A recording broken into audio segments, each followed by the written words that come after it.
मगर अजीब सी बात है, जो नरेंद्र मोदी कहते हैं वही आप कहते हो। ఏదైతే నరేంద్ర మోదీ గారు అక్కడ అంటారో అదే మాట కేసీఆర్ గారు ఇక్కడ అంటారు। नरेंद्र मोदी ने भी यही कहा कि कांग्रेस पार्टी ने क्या किया, केसीआर भी यही कहते हैं कांग्रेस पार्टी ने क्या किया। నరేంద్ర మోడీ గారు కూడా ఇదే అంటారు, కాంగ్రెస్ పార్టీ ఏమి చేసిందని। కేసీఆర్ గారు కూడా అదే అంటారు, కాంగ్రెస్ ప్రభుత్వం ఏమి చేసిందని।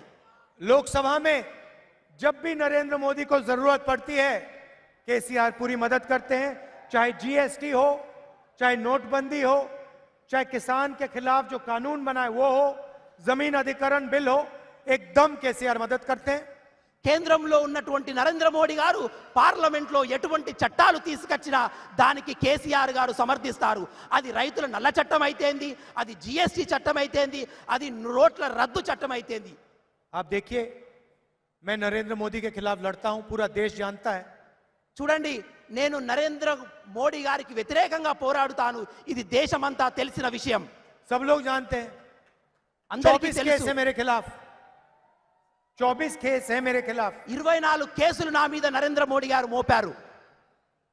55 घंटे 5 दिन के लिए ईडी ने मुझसे सवाल पूछे।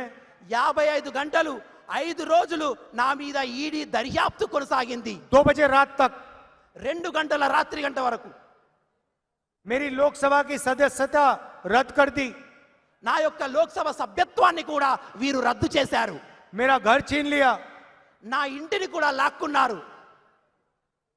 तो मेरा आपसे सवाल है, अगर केसीआर नरेंद्र मोदी के साथ नहीं खड़ा है तो उस पर केसेस क्यों नहीं लग रहे, उसका घर क्यों नहीं लिया जा रहा, उसकी सदस्यता क्यों नहीं रद्द की जा रही। నేను ఒక ప్రశ్న అడుగుతున్నాను, ఒకవేళ కేసీఆర్ నరేంద్ర మోడీ కలిసి ఉండకుంటే కేసీఆర్ మీద కూడా సిబిఐ రైడ్ అయ్యేది, ఈడీ పడేది, అదే విధంగా వారి యొక్క ముఖ్యమంత్రి పీఠానికి కూడా ముప్పు వచ్చేది కదా। इन्होंने मेरा घर लिया, मैंने उनसे कहा नहीं चाहिए तुम्हारा घर, ले जाओ इसको उठा के, मुझे नहीं चाहिए। వీరు నా ఇంటిని లాక్కున్నారు, నేను చెప్పాను నాకు అవసరం లేదు, ఈ ఇంటిని మీరు తీసుకోండి అని నేను వారికి చెప్పేశాను। मेरे करोड़ों घर हैं हिंदुस्तान में, हर गरीब व्यक्ति के दिल में मेरा घर है। నేను చెప్పాను కోట్లాది ఇండ్లు నాకు ఈ భారతదేశంలో ఉన్నాయి, బీదాది బీదమైన ప్రతి మనసు కూడా నాకు ఒక నివాసమని। पहले यहाँ पे बीजेपी के लोग छाती फैलाए घूम रहे थे।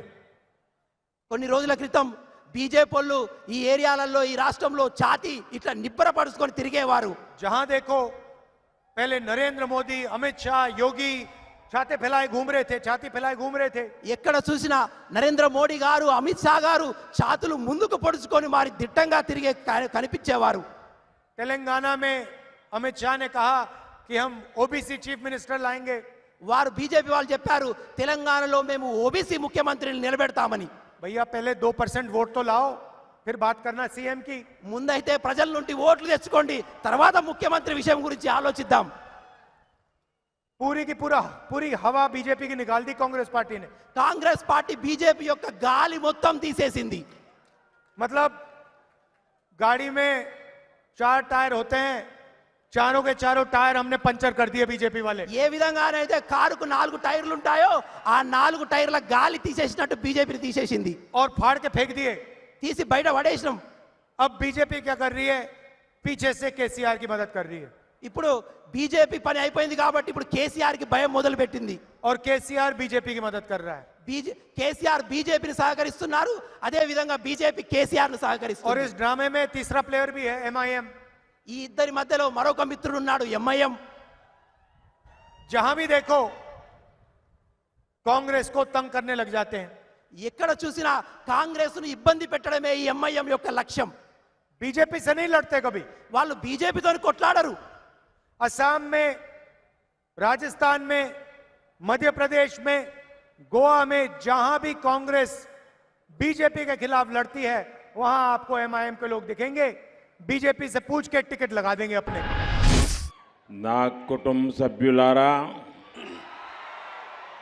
केसीआर को बीजेपी की बढ़ती हुई ताकत का एहसान बहुत पहले हो गया था। ये एहसास उनको हो गया था।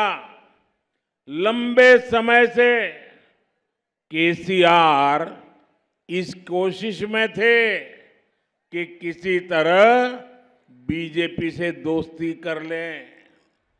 जब वो एक बार दिल्ली आए थे तो मुझसे मिलकर भी केसीआर ने यही रिक्वेस्ट की थी, लेकिन बीजेपी कभी भी तेलंगाना के लोगों की इच्छा के खिलाफ कोई भी काम नहीं कर सकती। जब से बीजेपी ने केसीआर को मना किया है, तब से बीआरएस बौखलाई हुई है। बीआरएस अब मुझे गाली देने का कोई मौका नहीं छोड़ती। बीआरएस जानती है कि मोदी कभी बीआरएस को बीजेपी के आसपास भी फटकने नहीं देंगे, और ये गारंटी भी मोदी की गारंटी है। और मोदी की गारंटी यानी गारंटी पूरी होने की गारंटी। మోదీ గారి గ్యారంటీ అంటే గ్యారంటీగా పూర్తి అయ్యే గ్యారంటీ. నా కుటుంబ సభ్యులారా, కేసీఆర్ కి బీజేపీ యొక్క పెరుగుతున్నటువంటి శక్తి సత్తా గురించి ముందే అనుభవంలోకి వచ్చింది. అందుకే ఆయన ఏదో ఒక రకంగా బీజేపీతో దోస్తీ చేసేందుకు ప్రయత్నించారు. ఒకసారి ఆయన ఢిల్లీకి వచ్చారు, నాతో కలిసి కూడా ఆయన ప్రాధేయపడ్డారు. కానీ భారతీయ జనతా పార్టీ తెలంగాణ ప్రజల యొక్క వాంఛకు, కోరికకు, ప్రజల అభీష్టానికి వ్యతిరేకంగా వెళ్ళదలుచుకోలేదు, వెళ్ళదు కూడా. కాబట్టి భారతీయ జనతా పార్టీ ఎప్పుడైతే బీజేపీ ఆయన యొక్క అభ్యర్థనను తిరస్కరించిందో అప్పటి నుంచి బీఆర్ఎస్ గంగవెర్రులెత్తింది. బీఆర్ఎస్ ఇప్పుడు నన్ను అంటే ప్రధానమంత్రి మోదీ గారిని తిట్టేందుకు వచ్చేటటువంటి ఏ అవకాశాన్ని వదులుకోవడం లేదు. బీఆర్ఎస్కు తెలుసు, బీఆర్ఎస్ని బీజేపీ ఎప్పుడు కూడా దగ్గరికి రానివ్వదన్నటువంటి విషయం తెలుసు. అందుకే వారు కంగారు పడుతున్నారు. ఈ గ్యారంటీ ఏదైతే ఉందో, ఈ గ్యారంటీ మోదీ యొక్క గ్యారంటీ. మోదీ యొక్క గ్యారంటీ అంటే గ్యారంటీ అమలవుతుందన్నటువంటి గ్యారంటీ. మోదీ గారి గ్యారంటీ అంటే గ్యారంటీ పూర్తి అయ్యే గ్యారంటీ.